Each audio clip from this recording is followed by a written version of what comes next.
Gas 2024 IPL complete అయిపోయింది. ఇంకా 2024 ఐపీఎల్‌కి champions వచ్చేసరికి కేకేఆర్. మేబీ ఐపీఎల్ చరిత్రలో ఫైనల్ మ్యాచ్‌లో ఇంత వన్ సైడ్‌గా గెలిచిన టీము కేకేఆర్ మాత్రమే అనుకుంటా. ఒక మాటలో చెప్పాలి అంటే ఎస్ఆర్‌హెచ్ ఫైనల్ మ్యాచ్‌లో టాస్ ఓడిపోయినప్పటి నుంచి మ్యాచ్ అయిపోయేదాకా పోటీ కూడా ఇవ్వలేదు. ఇంకా మనం మ్యాటర్‌కొచ్చేస్తే టీమ్ ఆఫ్ ద టోర్నమెంట్ ఎలా ఉందనేది ఒకసారి మనం చూసుకుంటే, మరి మీరు కూడా 2024 ఐపీఎల్ టోర్నమెంట్ మొత్తంలో మంచిగా పర్ఫార్మెన్స్ చేసిన ప్లేయర్స్‌ని ఒక ప్లేయింగ్ 11గా కామెంట్ బాక్స్‌లో కామెంట్ చేయండి. ఇంకా నాకైతే మొదటిగా ఓపెనరు విరాట్ కోహ్లీ. విరాట్ కోహ్లీ ఈ సంవత్సరం ఎలాంటి పర్ఫార్మెన్స్ చేశాడన్నది మనందరికీ తెలిసిందే. 700+ స్కోర్ కొట్టాడు. ఇంకా ఆరెంజ్ క్యాప్ కూడా విరాట్ కోహ్లీదే. ఇంకా ఇంకో ఓపెనరు సునీల్ నారాయణ్. ఈ సంవత్సరం కేకేఆర్ ఇంత సక్సెస్ఫుల్‌గా ఉన్నారు అంటే ఖచ్చితంగా దానిలో పాత్ర సునీల్ నారాయణ్‌ది కూడా ఉంది.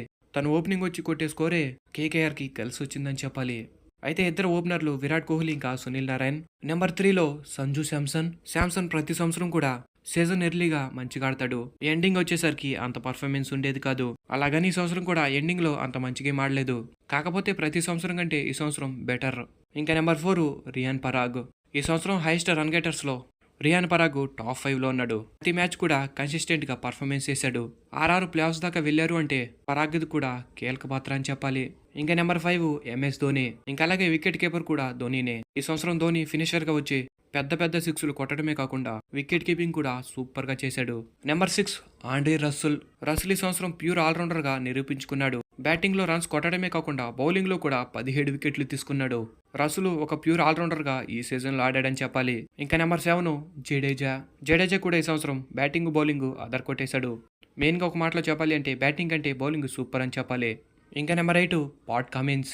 కమిన్స్ కూడా బ్యాటింగ్ బౌలింగ్ ఇంకా అలాగే కెప్టెన్సీ కూడా అదర్ కొట్టేశాడు. నా ప్లేయింగ్ 11కి అయితే పాట్ కమిన్సే కెప్టెన్. ఇంకా నెంబర్ 9 కుల్దీప్ యాదవ్. లెగ్ స్పిన్నర్స్లో మనడు సూపర్ పర్ఫార్మెన్స్ అని చెప్పాలి. వికెట్స్ వచ్చినా రాకపోయినప్పటికీ మంచి ఎకానమీతో బౌలింగ్ చేశాడు. నెంబర్ 10 యుజ్వేందర్ చహల్. చహల్ కూడా సూపర్ బౌలింగ్ అని చెప్పాలి. తను ఈ సంవత్సరం ఎంత మంచి కంబ్యాక్ ఇచ్చాడు అంటే తిరిగి మళ్ళీ ఇండియా టీంలోకి వచ్చేంత. ఇంకా చివరిగా నెంబర్ 11 బుమ్రా. బుమ్రా ఈ సంవత్సరం 20 వికెట్లు తీశాడు. అది కూడా క్రూషియల్ టైంలో మెయిన్ వికెట్స్ తీశాడు. ప్రతి ఒక్క బౌలరు ఎక్స్పెన్సివ్ అవుతుంటే బుమ్రా మాత్రం డీసెంట్ బౌలింగ్ చేశాడు. మన ప్లేయింగ్ 11లో ఎక్కువగా ఆల్రౌండర్స్ ఉన్నారు.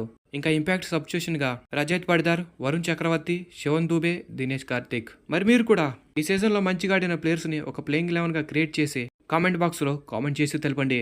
వీడియో నచ్చితే ఒక లైక్ వేసుకోండి. ఇలాంటి అప్డేట్స్ మిస్ కాకుండా ఉండాలి అంటే ఫస్ట్ ఆఫ్ ఆల్ మన ఛానల్ని సబ్స్క్రైబ్ చేసుకుని బెల్ సింబల్ని ఆల్లో పెట్టుకుని ఉండండి. Thanks for the watch. Have a nice day.